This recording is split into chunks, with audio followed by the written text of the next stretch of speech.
More and more people are obese in the United States. As a matter of fact, it's about 45% of Americans are now overweight. As we get overweight, there's an increased chance of having elevated blood sugar. And elevated blood sugar means type 2 diabetes. If your blood sugar, fasting, is greater than 126 on 2 occasions, you've got diabetes. What can that mean? Well, leading cause of blindness, leading cause of amputations,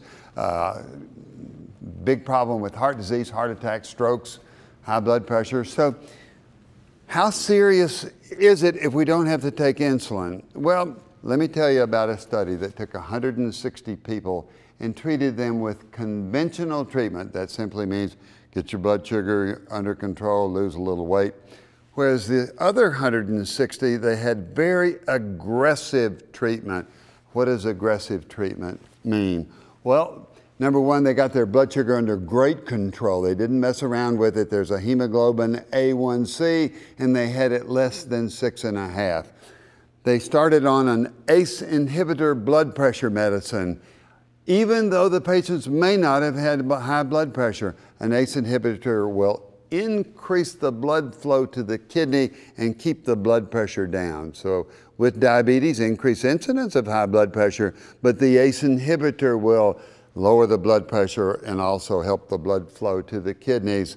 They put the patients on statins. When you've got diabetes, you've got elevated cholesterol, elevated LDL, the bad cholesterol gets too high. We've got to lower it down with statin drugs and do something to increase the HDL, the good cholesterol. We need to start on aspirin therapy, and aspirin therapy keeps blood from clotting. What happened in these 2 groups? 40 people out of the 160 died over the next 10 years, the ones that we just treated.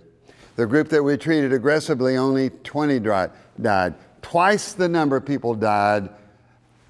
Half the people died that had the aggressive treatment. If you've got diabetes, talk to your doctor about aggressive treatment.